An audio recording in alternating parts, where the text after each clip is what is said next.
you will have heard Neal talk last year and know what a very good and fun, dynamic speaker he is. And we're very lucky that he could come. Of course, he is married to Dr. Cheryl Peach, who organizes these lectures, and maybe she was able to twist his arm. Neal is a professor in the Geological Research Division at Scripps. And he came to Scripps in 2000 from what we call that other place on the East Coast. In other words, Woods Hole. Now, Neal's primary interest is in the study of plate tectonics and sedimentation on the margins of continents. And today he's going to share some of his very recent work that he's done on the faulting and sedimentary record in the waters just offshore here. And I had the very good fortune to go out with Neal and his colleague Jeff Babcock and some scientists from Woods Hole, well, only just a few days ago. And it was very exciting to be able to watch the expertise and enthusiasm of these scientists as they deployed their instruments off the boat and were actually recording with sonar and cameras the bottom of the ocean that had never been explored in that very spot before in that way.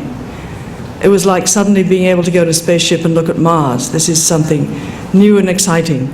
And so Neal is going to share some of that excitement with us today as he talks about the geology in our backyard. Neal.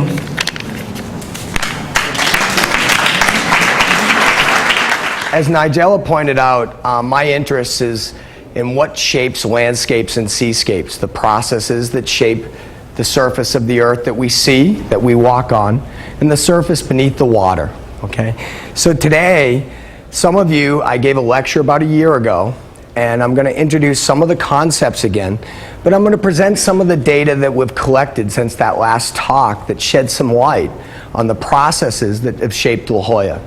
And we've used a variety of instruments, and one of the breakthroughs I think our group has done is that we put this data into a visualization cube or a volume so that we can bring disparate data together, co-register it, and look at it in a way that you can digest the information and start to make realization of the processes that are operative. So here, one of my main interests is trying to understand landscape and seascape evolution and the processes that form them. What are the dominant and what are the subordinate processes? You'll hear this a few times in my talk. It's a phrase that my group has coined. But the surface of the earth that you look at today, whether it be exposed subaerially or beneath the ocean, tomorrow that becomes stratigraphy. And if I'm ever going to be able to read the stratigraphy and try to understand what happened in the past, I have to be an accurate reader of the morphology that records the present. The present allows us a lot of opportunities such as dating things, measuring stream inputs, tectonic uprates, deformation. So if I can understand how the landscape records processes I can measure and see today, then I can infer better what's happening in the past when I see these shapes or these features. Also, I think it's important for scientists now to look more towards guiding people that make decisions. We have to be tied into people that have the responsibility to society to understand some of the hazards. We'll never be able to predict some of the things I'll talk to you about today, like tsunamis, but we'll be able to better understand places that are more susceptible, and we might make planning and strategy to mitigate the effects of these hazards. Before I go on, I'd like to acknowledge my group here. I'm very happy with them, which is not shown in this picture.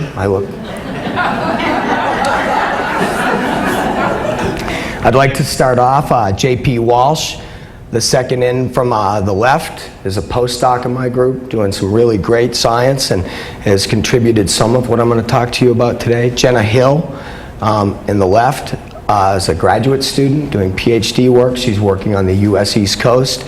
This picture is in Dutch Harbor, Alaska. Part of her thesis will be in Alaska, looking at how sea level rise affected communication between the Pacific and Arctic oceans and implications for climate. Jen Haas in the middle is a master's student that will be working on looking at some of the sands with depth off of La Jolla, and will be involved in this project. Christy Lindemann works in my lab. She was an undergrad here at UCSD. Wilson Wong, we call him Tsunami Man, and I'll be presenting some of his work that he's done with me on tsunami possibilities in the La Jolla area. Kurt Schwer, who's not in this picture, is also put together some of the 3D renderings that we're going to see, and is a very talented graduate student with Lisa Tokes and myself. So this group is really an exciting group to work with. Also, we work a lot with Jeff Babcock and Graham Kent, who are involved in some of the data I'm going to show today. So basically, I'm going to backstep a little bit and talk about the theory of plate tectonics, how this imparts a signature into the landscapes and seascapes, and talk to you about this theory. Okay, so here, I would tell you that when we look at landscapes and seascapes, they record this interplay of processes: tectonic deformation, erosion, sedimentation, climate, such as weathering, rainfall, wave base, okay? So it's an interplay of many processes, and trying to tease out which process is most important is very difficult. It's like reading a book with many of the pages ripped out, okay? You have to put together the story from an incomplete record. And we're always trying to find the best way to image this record, so that with technology, we can at least image the pages in the book that still exist. Okay, so the stratigraphy and morphology. So today's morphology are the surfaces you look at. Some get buried and preserved and make it into the geologic record. Why do these layers actually make it into the record, and which ones do? We're still working on. Okay, when I was in school, it was always thought the big storm events or the big landslides, these were the things that made it into the record. Well, it's not that simple. So what actually passes from what we see today to what's the record for tomorrow is not an easy filter or transmission signal, okay? So we're trying to look at these records because they're tape recorders of Earth history and deformation. And as I said before, it really is trying to understand the processes that shape the present that will allow us to look into the past and understand maybe some of the processes that were operative then. Theory of plate tectonics. Basically, it's a theory that the Earth is comprised of plates, roughly about 12. These plates are strong members. They deform at their edges. They're largely defined by earthquakes, okay? These rigid plates interact in three major type of boundaries, okay? And these boundaries are divergent, ridges and rifts, okay? Convergent, we have subduction, trenches, mountain building, so where the plates come together. And we have translational, where the plates move by one another, okay? The theory of plate tectonics is a very exciting theory, and there's a lot of complications. It sounds very simple when I present it here, but these plate boundaries are nothing but simple when you start to look at them. Let's just simply go through this. The Earth isn't expanding, so when we create new plates at the ridge crest here, what happens is this plate moves along like a conveyor belt, the oceanic lithosphere, and it's recycled at convergence zones and is subducted back down into the Earth. And as this process happens, what we do is we get melting occurring, and this melting then makes it back to the surface in these volcanic arcs. So here, this conveyor belt allows us to regenerate the seafloors. The seafloors are younger. The continents are the older part of the plate, some ranging back to billions of years old, the interior cratons. And these continents are mostly the recycled material and collision material that's scraped off because it's more buoyant and doesn't get recycled. So here we're looking at a divergent plate boundary where the plate is being generated. It moves on this conveyor belt, subducted, recycled. Well, this doesn't take into account the translational boundary I talked to you about. So here in California, we used to have a convergent plate boundary with subduction going on. What happened was the Pacific plate was spreading, and here the ridge crest, where it was spreading, was subducted beneath the North American plate. And it first started about LA, Los Angeles. And I said to myself I'd make no jokes about the recall today. So anyhow, so here, as the ridge crest is subducted, the plate boundary here, going from convergent, where we're recycling the oceanic lithosphere back into the Earth, and here where we're generating and spreading it, the boundary changes to a translational type boundary, and this boundary migrated both north and south. And the first subduction of this happened somewhere about 30 million years ago. And so you can see that this is evolving into the San Andreas Fault. And down here we have small spreading. We have here translational boundary in the San Andreas Fault. And what we're going to look at today is we're going to look at complications with strike slip or translational boundaries, and we're going to focus in on our own backyard in California. I left that other institution on the East Coast because it's on a sand spit. And I'm a geologist. California has the greatest geology you're going to see in any state. It has all types of deformation. It has all types of boundaries. It has the convergent boundaries north of the triple junction here at Cape Mendocino. It has strike slip. It has pull apart basins. It has all of these types of tectonic deformation that I introduced. And so it's a perfect place to come study how tectonics leaves a signature or fingerprint on the morphology. And let's just briefly look at that. This is the Mojave Desert, the Garlock Fault, okay, the San Andreas. These features have a prominent manifestation in the morphology. You can see them. Although I'll tell you, when you drive here and you go up 395 and you're driving up into the Owens Valley, which is here, Panamint Valley, Death Valley, once you get closer to this fault, it looks like you could go up and put your finger right on it. But when you get closer to these faults, it's very hard to find exactly where the fault is. A lot of times, faults are easier to see far away. And the closer you get, the more complicated it gets. But here, this here is a big four-arc basin, the Great Valley. This is the #3 largest producer of oil in the United States, behind the North Slope in Alaska and the Gulf of Mexico, something that surprises a lot of people. The Sierra Nevadas, with some of the highest mountains in the Sierra Nevadas, Mount Whitney, sitting here right on the western scarp of Owens Valley that's been reactivated by normal faulting. Okay, so what we're going to do is we're going to start focusing down into this area here, down into where we live, and kind of just keep circling down into La Jolla.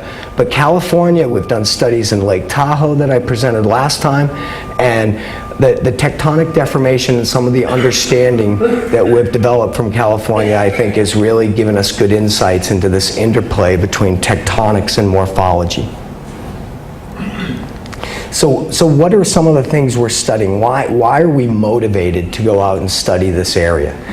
One of the big things is here, if you look at the Rose Canyon Fault coming offshore here and stepping across, how does this fault match up, or a continuation of the Newport Englewood Fault? So we've been mapping just this last summer up to Dana Point, down to here in La Jolla, and we're going to then move further north, and we're going to map this section this winter. And we're trying to connect up and understand the complexities along this fault system, and is it interconnected, or is it a series of splays that are offset, okay? So now, today, we're going to focus in on the Rose Canyon, and we're going to look at some of the interactions of this translational boundary, which is a right lateral fault, and we'll talk about that. But here, what we're doing is we're moving this plate to the north with respect to the North American plate, okay? And so here, these are right lateral faults, just like the Elsinore, San Jacinto, and the San Andreas Fault, all distributing some of the strain across this area associated with centimeters per year motion of the Pacific plate with the North American plate. So we'll look here at some of the complexities that arise, and that the plates don't just simply slide by one another. How are we able to do this? Out on this cruise, Nigella mentioned, we brought a lot of the associates of the Birch Aquarium out to sea with us on Friday on our 100th centennial. And as we were out there mapping these faults, a gentleman said, well, why is it taking you 100 years to do this? Okay? And I think the real answer is that technology has made advances, and we're starting to incorporate new technologies that allow us to see the Earth on a scale of the processes that shape it. Okay? So it's technology breakthroughs that are allowing us to do better in this harsh environment. We know more about the surface of Mars and Venus than we do about the bottom of the ocean. And it should be our charge that this resource out here, before we start altering it or putting too much pressure on it, it'd be nice to better understand it. And it'd be better to acquire more data. And the bottom of the box is the seafloor. And the ocean there, we need to understand the seafloor and how this interacts with habitats and things like this, so that we know this resource before we put too much pressure, and we can maybe mitigate some of the problems. I don't think we can hope for much more than that. Our group here in the script seafloor mapping technology is that we have swath data, and this swath data allows us to look at the morphology of the seafloor, the seascapes. So it gives us very detailed pictures of the underlying seafloor, okay? And we can generate swaths as we drive the ship back and forth like mowing the lawn. We also have side scan data, and this side scan data, what it does is it tells us a lot about the roughness of the seafloor. So when we combine side scan, shown here, with bathymetry, we get an idea of the relief of the seafloor and the roughness, so that we create images that tells us something about the surface of the seafloor or the seascape, the morphology. We've developed a new seismic source. This seismic source generates energy. If you hear it, it sounds like a 300-pound cricket when it goes off on the deck of the ship. And it generates energy, and this energy penetrates the seafloor and was reflected back to the surface off of interfaces that have different properties, specifically density and velocity changes, so that we're able to look at what used to be the morphology that's now buried. Okay, and it's now stratigraphy. So these sediment layers and their patterns, we can read, we can sample them, and we can understand something about past history of the Earth. This is the new instrument that we've developed here at Scripps. These other instruments are being evolved, but the ones we're employing are commercially available. Just to show you, this is some of the data. This shows our instrument at the top. Okay, the seismic data, and I'll explain a little. This is off the shelf and an off-the-shelf system. And here's the system here with a side scan, this torpedo-like instrument sitting above it. So this one, the chirp, looks directly beneath us, and it gives us pictures that look like road cuts. Okay, so this would be like if you were driving by a road cut and could see the stratigraphy. So this is depth, and that there is roughly about 10 meters. And you're looking at a scale of about 200 meters here. And you can see the layers. You can see these channels and these features and some of the layering. This is an artifact of this chirp system that's off the shelf. And here in the channel, you can kind of see the channel here. These are all over the same piece of real estate. We had a bake-off. The companies weren't very happy that we did this, but and I won't say who they are. But you can see, and in this one, you can hardly see the channel at all. Okay, so these are two different off-the-shelf, high-resolution instruments, and we're getting to see a lot more. And we had problems with our data boards here, and we had data drop out, and in fact, our fish died right about here. So I'm not showing the best data that we've ever collected, but it's coincident with other data, and it's this instrument that's allowing us to look beneath the surface and see some of these features that we haven't been able to in the past. So let's here jump to La Jolla. The Rose Canyon Fault comes out right here and goes offshore. comes into this arm of the Rose Canyon. In fact, you can see closely where the fault is right on the beach, where you have the dark Cretaceous mudstones exposed versus the reworked sands that are eroding from the cliffs and being supplied by the rivers in this littoral cell that has a predominantly southward transport. So the fault is coming right out by the beach and tennis club here. And here is a picture of it coming like this, and this right lateral fault takes a left lateral step. Mount Soledad is going up. This fault has millimeters per year motion on it, translation, and Mount Soledad is going up because of this left lateral jog. And I have an image later that I'll show you why this works. But it's a space problem. When a right lateral fault has a left lateral jog, there's compression. And one side of the fault has to go up. And this is controlled by the dip of the fault. So here, Mount Soledad's going up and exposing these mudstones. The kelp beds are predominantly here where the Cretaceous mudstones are exposed. So this is a geologic control on a biological habitat. And I'm going to show you another example of this that we've discovered further to the north. Okay. The fault here seems to control the southern arm coming out the Rose Canyon that joins with the Scripps Canyon that also appears to be fault controlled. And these canyons, the confluence then joins to be the La Jolla Canyon offshore. This is just another rendition. This is from Pat Abbott. Tom Rockwell, Pat Abbott have done some great work onshore. And our work offshore complements and helps us together understand this onshore-offshore system. So here you can see the Rose Canyon fault. Mount Soledad's going up because there's a left lateral jog in the fault. This plate is moving to the north with respect to this plate. So here, when it takes a left lateral jog, there's a space problem. Okay, so here, if you owned a house on a right lateral fault like this, right lateral fault being here, we get displacement on the fault, so that if you're standing on this side of the fault, your house is moved to the right on the other side of the fault. Conversely, if you're standing on this side of the fault, your porch is moved to the right. So this is a right lateral fault. And what happens with a right lateral fault, which is like the Rose Canyon fault, is that if you put these jogs in it, okay, you can see that if this plate is moving to the north, with respect to this plate, that in this area you get compression. You have a space problem, okay? Well, what dictates which side of this plate goes up? If the fault is dipping to the south, then this plate goes up. If the fault's dipping to the north, then this plate goes up. So here's Mount Soledad. The fault's dipping at about 85 degrees to the south, so Mount Soledad is going up, okay? Later in this talk, I'm going to show you data offshore where the fault takes a right lateral jog. What's important here is now I have a space problem in the opposite sense. So here we have extension here and we start thinning the crust and making subsidence or a depression.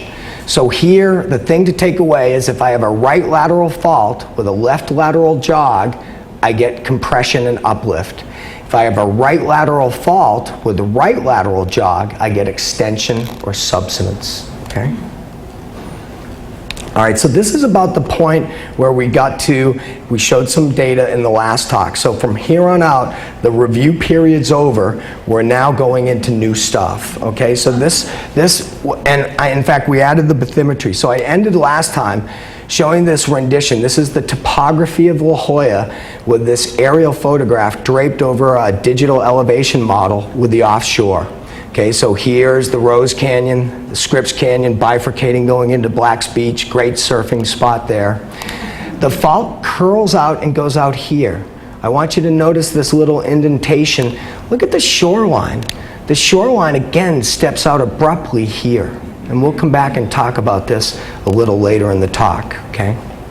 So here, what we're noticing, Mount Soledad's up high, the fault curls around it. Ardath, or La Jolla Parkway, exploits the fault coming down into Scripps, okay? And so here, Mount Soledad is popping up with respect to the other areas. So the fault curls like this and goes out here. Okay, so now This again is from Pat Abbott, just showing some of the formations and the mudstones of the Cretaceous that are being exposed in the Jolla Cove and are really important for anchoring the kelp beds. We don't see much of the kelp beds further north where there's more mobile sands. Okay, now we're starting with the new stuff. I'd like to also acknowledge the mapping group up at Mbari and Pat Amimpeto. He's provided some data that's gone into this. We're going to start focusing here, looking at this feature here, and also some of the work we've been doing near shore of imaging the thickness of the sands. This is some of the nearshore bathymetry that we collected with a submetric system. We deployed our gear off the pier on a crane, climbed down the ladder, sat on floating rafts, and attached it to the small ship, the Cycon, and were able to pull it off. So each day we'd deploy the equipment off the pier, climb down the ladder, throw all the power cables onto the ship, tie it up, and steam off and collect data. At the end of the day, we'd climb up the ladder and pull all the gear and store it on the pier. So I got in good shape for a while, and now I'm back to where I started. This data goes into about 2 meters water depth. We're processing this data. The submetrics is designed for shallow water. It gives us about 15 times water depth swath. The swath systems on our large ships only give 3 to 4 times water depth. So when you get in shallow water and you're in like 5 meters, your swath width's only 15 meters. So it takes a huge time to map or mow the lawn. So you want to maximize the swath width because then you minimize the time mowing the lawn. So this instrument allows us to rapidly collect the data and fill in the near shore. This here is from Doug Inman, Pat Masters. We have a new student that's working with us trying to understand some of the sand transport. Doug Inman's been doing this for a number of years and has contributed to our understanding of this littoral cell that goes from Dana Point to La Jolla here.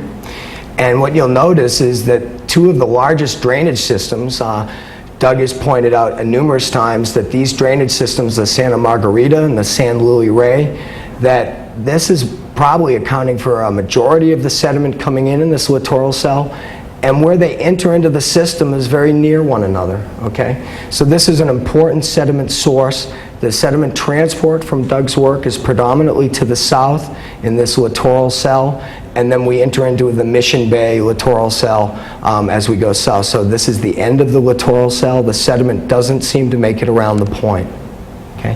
What we're trying to understand is how the modern day processes that Doug's been studying, how can we use that to understand the sediment sequences we see longer term in this area. One thing I need to tell you so that you have a reference framework of what I'm going to show you is that sea level, the Holocene here is the last 10,000 years. Okay? So we're going to be talking 10,000 years. When I talk to people about 10,000 years, people think that's a long time. When you talk to geologists, they go, oh, you're studying the last tick on the clock. Okay, so it's all relative.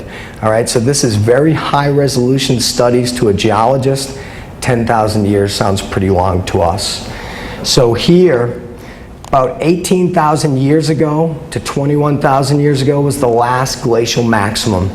A lot of the water in the ocean had been sequestered on land as large ice sheets. About 125 meters is our best estimate of how much sea level had dropped in response to storing it as ice on land.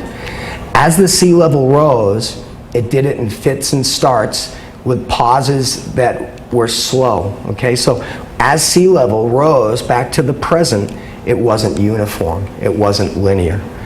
Now imagine sea level rises very fast. I can cover landscapes and not erode them. Sea level rises slower. I expose it longer to wave-based energy and erosion. We call it the wave-based razor. There is nothing more efficient than waves at eroding topography and landscapes. If you're a homeowner and you're on the sea cliff, you understand this quite quickly. As it starts to erode into the sea cliff, it is an incredible erosive agent. So here, what I'd like you to focus on is that the rate of sea level rise from about 8,000 years to present has slowed. This slowing has exposed the nearshore area to a long duration of wave energy and peniplanation. We call this the transgressive surface. So as the ocean transgresses or moves across the land, the waves can eat at the landscapes, they erode it, they erode the highs, and they put the sediment in the lows. So it makes a very flat feature, okay? And you'll see this in a number of profiles, and I want to call your attention to this because this is the benchmark that we're going to use to allow us to look at the Holocene or modern sands. This is some of the seismic data that we collected from the Cove up to Penasquitos Lagoon, and I'm going to start showing you some of these seismic lines that are parallel to the coastline first. Okay, so here, this is the Scripps Canyon. The vertical exaggeration on this, these light lines here, that's 7.5 meters. This distance here is 200 meters. Okay, so we have about a 20-to-1 vertical exaggeration. Okay, so the vertical scale is much less than the horizontal scale. Okay, what you'll notice is this is the surface here that was cut when sea level rose across the landscape, and you can see these layers come up and they're truncated. This here is the seafloor. Okay, now look at this wedge of sediment. All right, so we're looking from Scripps Canyon. I've hung this off of Scripps Canyon northward. So we're looking up towards Penasquitos Lagoon, Bathtub Rock in here, back down towards the Scripps Canyon, the northern fork.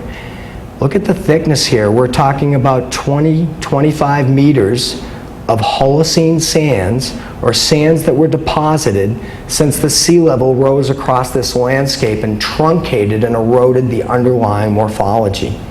Okay, we're here in about 20 meters water depth. All right, and you can notice this and you can pick this out. These other reflectors, this is what are called ghosts or multiples in seismics, and you can see that it just repeats. This is a mirror image of this, and it bounces off the sea surface and we see it again. So you'd be remiss to interpret this as real. This is the real part of the chirp data I'd like you to focus in on. Moving further offshore, we see that this surface is not always peneplain, that it has relief on it. This is this transgressive surface that records sea level marching up across this surface, coming towards us. So again, from the Scripps Canyon to the north.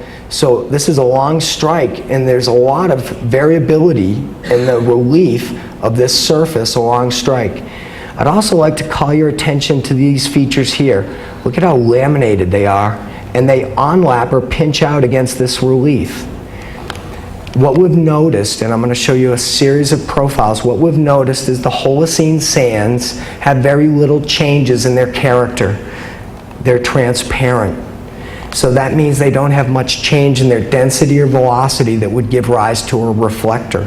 So the Holocene sands above this transgressive surface are very homogeneous.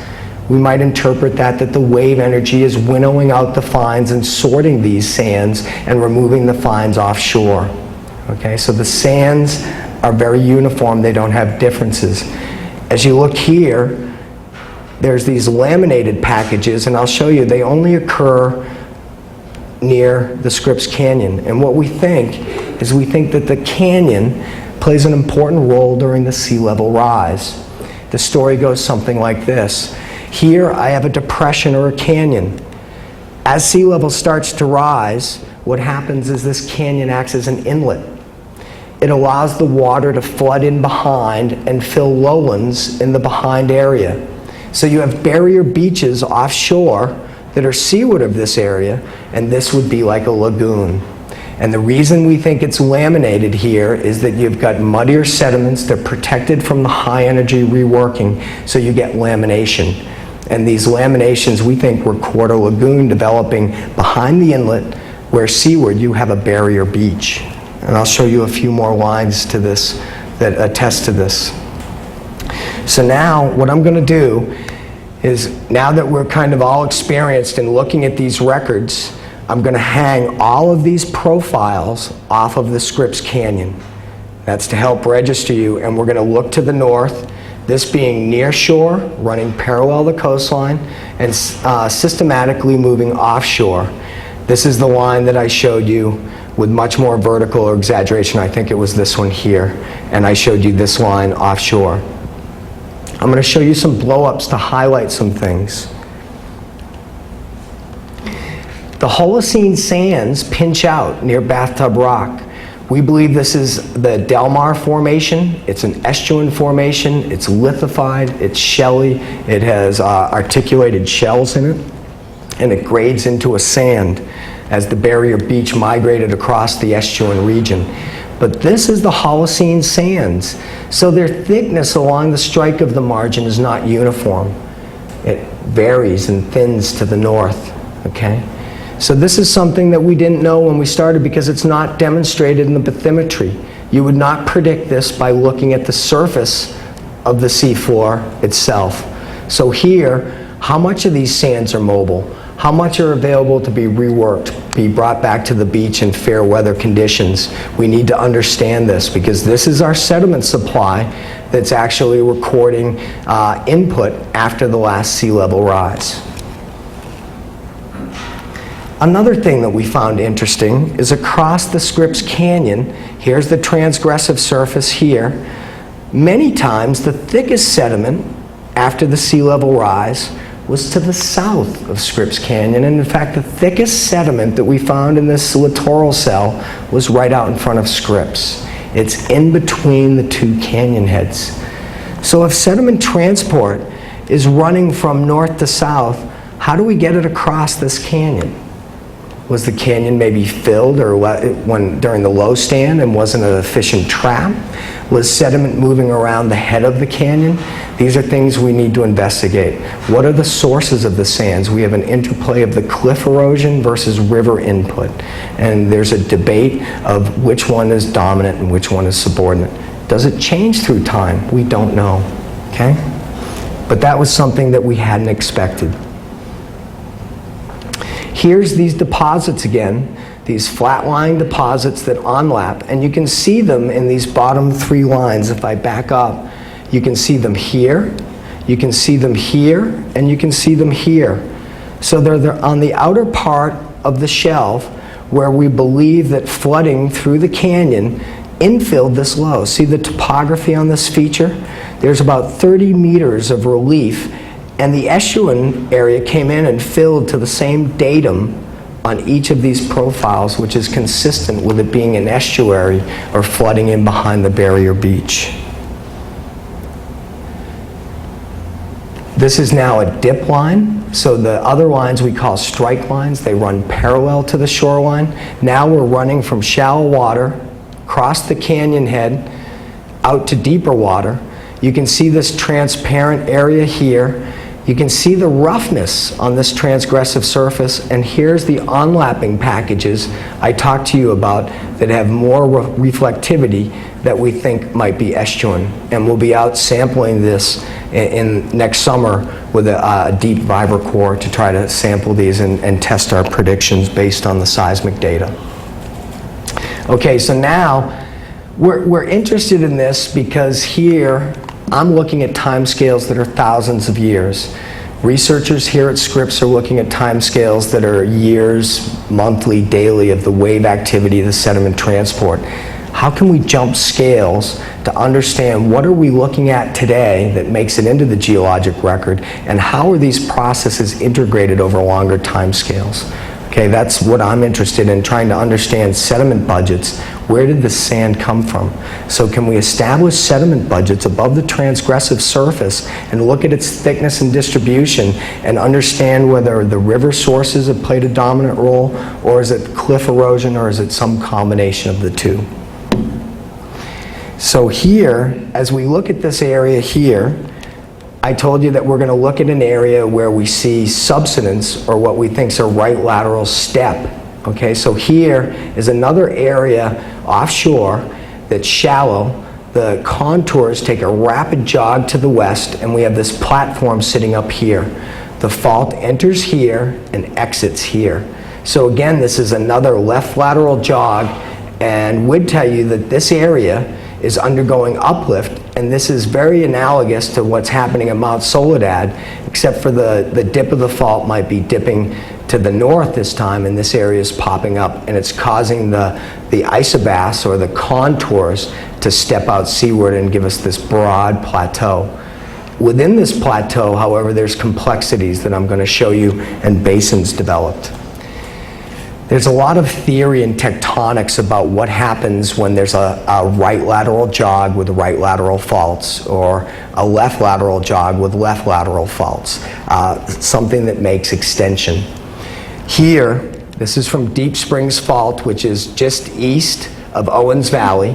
So here we have a right lateral fault. Plate A is moving to the north with respect to plate B. One model would say that the intervening area between these plates, where we have this space problem, where we make space, starts to rotate like books on a shelf. Okay? So here you can imagine that you'd get a very complex stratigraphy. In some places you'd get compression, other places you'd get extension, and it would depend on how the books interacted with the fault zone. So it would create a very complex three-dimensional network of basins and compression in this area. Another idea is that this would be plate A moving to the north, plate B moving to the south, that you get faults that are orthogonal to these main bounding faults, and that you actually move the block out like this and create a basin with a dominant structure at a high, at a high angle to the strike-slip faults. This is hotly debated in structural geology and tectonics. And here we have a place in our backyard that can illuminate some of these problems and structural styles and how plates deform. Okay, let me just locate you here. So you're looking back up into the Rose Canyon. Here's where the fault bites into this plateau. Here's this plateau stepping out. What I'd like to call your attention to is this scarp that runs like this, and this other scarp that runs like this, and you can see it here in the bathymetry. And I've shaded the bathymetry to highlight these scarps. Now we've collected seismics across this, and it looks like this. All right, so here, what we're looking at is we're looking at an area where the fault comes in, steps over to the right, and here, this is depth, we're looking, this is 10 meters here, subsurface, 200 meters here. This is going shallow up to the shoreline, offshore. What we're looking at is we're looking at this basin forming. This is this transgressive surface I've referred to you before. You can see truncation beneath it. In fact, the Holocene sands pinch out against this hard ground that's exposed here, and then you can see them reappear here and thicken in this area, and then they abruptly terminate against here where we infer there's this fault. Likewise here. Look at the divergence of the packages. We're seeing 40 meters sub-bottom with this chirp system. In sands, this is really incredible. So why is this important? Why am I excited about finding this basin? So we found this on a student cruise funded by UCSD and Scripps. Before the budget crisis, we used to have ship time allocated to bring our students out and teach the oceanography. And hopefully, those days will come back and the economy will rebound, and we'll again be able to train our students more at sea on these cruises that are funded by the state. So the reason I'm excited by this is that this here, and this is the next seismic line, you can see the fault here. Here's the transgressive surface here. You can see the change in the lithology and the rolling over. This is an artifact, this is a ghost, and here's your multiple. These basins, where we have subsidence and sediment accumulation, is going to allow us to date the activity on the fault. You can imagine that if I have two plates moving by one another, it's very hard to date the fault. In fact, it's very hard to know how much it's moved, because you need piercing points that go through the fault that allow you to know that. So even understanding the horizontal displacement on strike-slip faults is difficult, but understanding their age is even more problematic. So when we can go and find areas where there's been subsidence and sediment accumulation, we can put constraints on how old the fault is. How many times did it move? What might be its recurrence interval? So this is important if we ever want to understand what is the likelihood of another fault in the next 100 years, 1,000 years. We're never going to be able to predict when faults will actually happen, but we might get a better understanding of their probability in time frames by looking at their occurrences in the past. So here, again, is another crossing going from shallow water, depth here.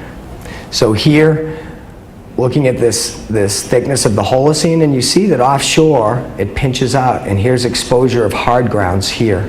Okay, so here's the fault, and the fault on this side is not so well displayed, but I'd put the fault possibly over here. Let's look at the next line. Here, you can see the fault quite nicely. You can actually see this couplet. These two reflectors are these two reflectors. So we've actually deformed and rolled over the layers, faulted them here and here. So this is a little basin. We're talking here, this is about 200 meters, and this here is about 7.5 meters.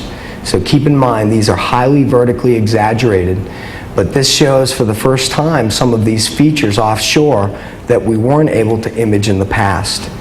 And they're tape recorders of how this fault moved and when maybe the first time it moved. So we could actually look at the sediment that accumulates above this couplet and try to understand by dating techniques how it happened. See these things here in the water column? What we've noticed from many crossings of this feature and we can see fish in this instrument. This instrument's recording about 500 hertz to 16 kilohertz. We also had side scan data out there. And whenever we got near this hard ground, where the underlying material that's harder was exposed at the seafloor, we started to see more fish. Okay? Interesting. So now here's another place that's similar to Mount Soledad, where we have outcropping of hard grounds, and maybe this is another habitat for an ecosystem that we hadn't had great constraints on. So when we were going out on the Centennial cruise, I didn't tell the associates that I thought this because I was afraid we'd had like 3 cruises, we'd seen fish. I'm there, what happened? They're not there today. So I didn't want to put the camera down and not see any fish after I told them there'd be fish all over the place. Okay, here, look at this. This is the transgressive surface again. Again, 7 meters, roughly about 200 meters. Here's the Holocene sediments, okay? These sediments are probably about 8,000 years to present, okay? So we've got about maybe 7 meters here, and so you're talking about 1 meter per 1,000 years, okay? So here, what we're looking at is there's a fault scarp here, and we wanted to go look at this fault scarp with a camera and try to see if we could see a habitat control and what was the nature of these rocks that are exposed on the seafloor here versus the sediments. Yes, we still work with Hoya. So we brought scientists out in the Centennial cruise from Woods Hole with TowCam, Dan Fernari, who he got his training here at Scripps and is making Hoya famous. And so here, he went out and we took pictures. This is a CTD and a bottom camera system. We only had a couple of hours, so we didn't get to see the fault scarp. We only were seeing the Holocene sands, and this is what it looks like. This picture is about 4 meters across by about 4 meters in depth, and you're seeing the sandy substrate of some of the Holocene sediments, probably some silt component, a few fish here, but we didn't have much time for the camera tow. So we're going to go back. So any of you are welcome to come with us. I'm going to try to put together everything I've told you in this 3D rendition. We have this rendition available. It has linked in at bottom photographs here of the kelp bed, Scripps banner here in the background. Now we're looking up the La Jolla Canyon, up into the Rose Canyon, the Scripps Canyon branch over here, over into the kelp forest. Now I've linked all these profiles along the canyon, so you can actually see bottom photos of sponges and other data that's been collected. We've linked in all the networks, so how do we understand the subsurface? So you can fly like a fish through this data volume, you can fly like a mole. We're going to go over here and look at the fault over here on this area where the contours step out dramatically to the west. After this, I have a quick run on what the tsunami predictions are from our model, so if you give me 2 more minutes after this, I'll run through and tell you the results from what we started last year and I warned you about. So here, there's freeware to run this on your Mac or PC. I have this scene. You're all welcome to have it. We can burn it on a disk. You can go home and you can fly through it yourself. Okay? So this data volume is available to anyone. It's great for outreach. It allows us to take a lot of data and digest it. Okay? So visualization is very important for how we integrate all of this material. Okay, let's jump back. I showed this picture during my talk last year. The warm colors are shallow, the cool colors are deep. This is a survey I did on the Atlantis. We did some Alvin dives down here to look at some of the overbank deposits and trying to see if there was a climate signal in some of these. What you'll notice is it looks very much like a fluvial channel that you'd see on land. It has meanders, it has cut banks, point bars. What I'd like to draw your attention to is this is a different rendition now. We're looking offshore of the Scripps Canyon. Look at these terraces. What we thought when we first saw this, that these might be when the channel was younger, it was wider, and it's narrowed down through time. Another depiction just showing you these terraces. So the model went something like this, that it could be that it just was the channel narrowing down through time, or it could be these blocks. I told you if it was scenario A that we wouldn't go much further. So you know that scenario B probably won out. We have seismic data that shows that these blocks are fault controlled and down dropped. We have some chirp data off this that we're going to process, but these blocks in the canyon are faulted and have clear fault boundaries, so they're down dropped. So we asked the question, what would happen if these failed? So we took a conservative estimate. The terrace probably goes up further. We took a conservative estimate mapping out the size of these blocks, and we asked the question, here shows the cross-section of the blocks, and you can actually see they back dip in morphology. They appear to be fault controlled. What would happen if these blocks tumbled down and fell into the canyon? We used a simple wave-based model. In this model, we used a number of pistons, the blue pistons. They can all move vertically or horizontally, or a combination of the two. But to simulate the mass moving through this failure area, we had the blue pistons move down and the red pistons move up. Okay, so here, this would be the slide motion to the north into the canyon of those blocks. And here is our first modeling results of what size tsunami. So here's the failure, these points here.